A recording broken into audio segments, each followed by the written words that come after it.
Diagnosed with breast cancer, you're probably wondering, oh God, now what? Hearing the words, you have breast cancer, God, it just still resonates with me, right? And it's life-changing, and it's okay to feel fearful. It's okay to feel overwhelmed. It's okay to even feel numb in the beginning.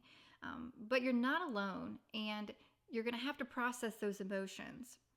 This video is a guide to help you through the next steps of diagnosed with cancer, now what, from one survivor to another. The first thing we want to do is breathe. Just take a minute. Breathe in and breathe out, and just take a minute. Take a beat. You don't have to make any decisions in this moment. Let's take some time to sit and to process these emotions. It's okay to feel. You might be angry, right? There's a lot of emotions, but let's step back and observe the feeling. Observe it. Okay, I'm feeling angry. That's validated. That makes total sense. But let's work to process through that anger. Why am I angry? You're going to have a million reasons, but let's get them down on paper. Let's try to get them kind of out. A tip that I learned today was to write it, like if you have buy some cheap plates, like super cheap plates, right? And you can write on there like, I'm pissed because I did all that I could. And you write that down and you break the plate, okay? And it's like this action that just helps your body to release. And once you've done that, we're going to move on to the next step, which is let's build your support system. Let's go through and ask them for references, and they're going to get a lot of references. It's going to be a little overwhelming, okay? But what I would do is I would look up the doctor, and I would kind of check out their website and what they're saying, and I could tell through a lot of their words and their site if they were going to resonate with me or not.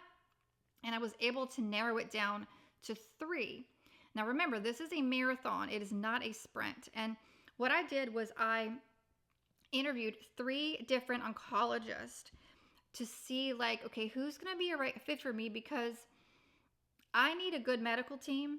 And I know that I need to be so comfortable with them, because it's like going through therapy. Like, I'm going to have to share very intimate things, and I need to be comfortable with that. And part 2 to that is we're going to build your emotional support team, right? Your loved ones. In addition, you could have a therapist or a counselor, which could fall under the medical team, but really lean into your loved ones. And when they say, hey, okay, I'm going to help you through this, I'm going to, give you meals. Accept the gift, please. Let them give you that love, and please receive that love. Okay, I would love that. If they say, I'm going to grab the kids from school 2 days a week, please don't say, no, I got it. You say, that would be amazing. That would be amazing. And accept the support and build that support team, and let them know that you're accepting it. And don't be afraid to ask for what you need. Like, ask for whatever it is that you need. If someone can't do it, they'll say no, but please don't be afraid to ask. It's so important. The next thing we're going to do is we're going to find a balance of educating yourself without the overwhelm, okay? So maybe today you pick one topic, right? Maybe you got your staging. The diagnosis I had was stage 3. So then I would want to research on stage 3, right? I don't want to research on everything about cancer that day, but maybe just research on stage 3. Or I had got the full diagnosis, and I'm like, okay, what am I going to do to help my body detox, to recover, to be nourished, to rebuild, right? What might be broken down. And so then one day I could work on what can I do to rebuild. Next day, what can I do for nutrition, right? And if it's overcomplicated, close the book, turn it off, whatever, because it's not super complicated. And don't let anyone try to overcomplicate it for you, okay? That would be the next step.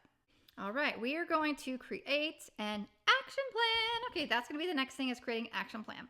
I love to start with a binder. I started with a binder, and I want anything that's going to uplift me, that's going to raise my spirits, that's going to improve my mood, because that does help with healing. So my binder has a beautiful unicorn on the front. Bright, colorful, but your binder can be whatever you want. So start with a binder, or you could do a digital folder to help keep track of appointments, test results, notes from consultations. This will help you to feel more in control, and not so just completely chaotic. Now, your doctor's going to walk you through potential treatments such as surgery or radiation or chemotherapy, or maybe you're going that with holistic like I did, or maybe you're doing just holistic or just natural or just the standard of care. But you're going to want to jot that down, and that way you have an idea of your treatment plan and you can reference back to that. And referencing back to that will also give you the opportunity to make the list of questions as they come up. And if you're organized in this way, then you know, like, okay, this is my list of questions on nutrition. This is my list of questions on chemo, if that's what you're doing. This is my list of questions on radiation. It helps to keep it in an organized fashion, because gosh knows we can get overwhelmed really easy when we're in the midst of this. The next thing we're going to talk about is, move it here a little bit there. We're going to talk about focusing on self-care, because let's be real, we probably haven't given ourselves enough time of self-care, right? We've probably been putting other people before us. We've probably said yes when we should have said no, okay? But we need to now focus on our physical, emotional, and spiritual well-beings, and we have got to put ourselves first in focusing on that self-care. Some things that help me are light movement if we can't do full exercise, things like journaling, meditation, cognitive behavioral type of therapy, which is like journaling, regular talk therapy, EMDR has helped me. Focusing on the small joys and the small wins, that's also helping.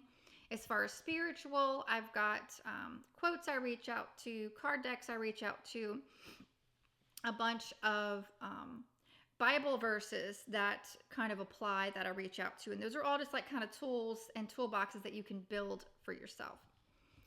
The next thing is, I'm going to say this again because it's so important. I just want you to connect with others, because there's something that survivors understand of each other that our loved ones are just not going to get. So for me, immediately the groups weren't something to jump into. It was too much going on. But for some people that might be, a great thing, and that's fine.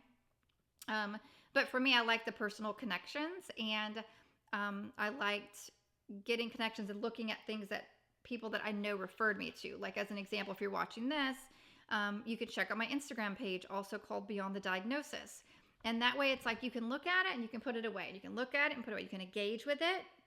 You can look at it and not engage with it, right? It gives you options, okay? And the next thing is we're going to talk about addressing fear, because there's going to be a lot of fear. And fear of that unknown is a natural thing. And I've referenced, meditations and breathing exercises before, but these really help calm anxiety, okay?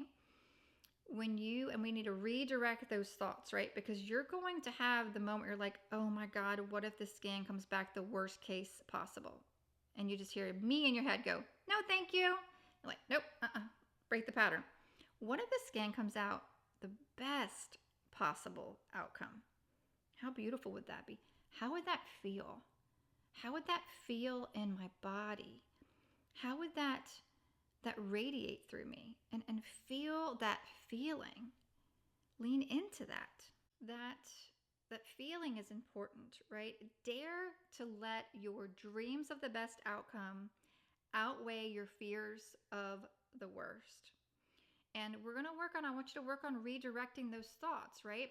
Another one might be, oh my gosh, I'm going to go into the doctor and he's just going to say all these bad things and I can't even handle it. No, thank you.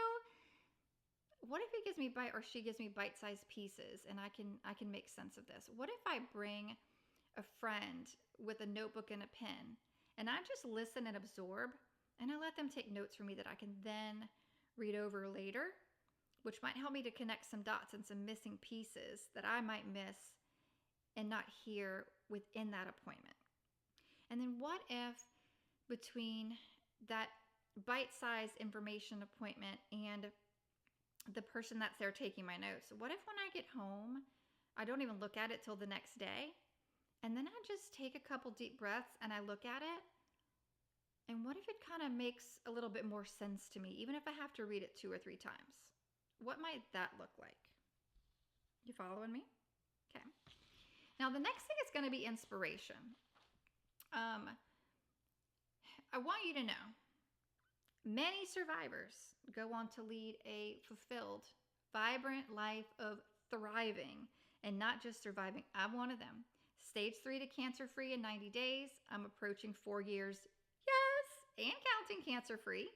And I know many 20-year survivors, even stage 4, thriving, surviving decades later. It can be okay. You can do this. You are stronger than you think. You have more courage than you ever imagined. You're going to dig in deep and you're going to find your reasons to survive.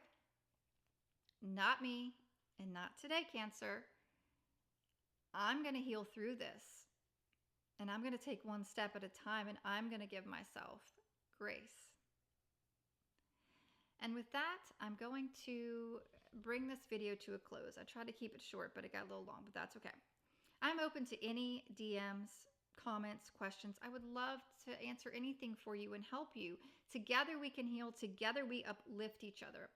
Breast cancer is a chapter in your life, sweetheart, but it is not an entire story. So don't let this define you. Take one step at a time. Lean into your support system. Happy to be one of them. Trust your ability to navigate this journey. Trust your intuition. Follow your gut. Advocate for yourself. There is a light at the end of this tunnel where I am on the other side, and I am so grateful and looking forward to you walking through and meeting me over here.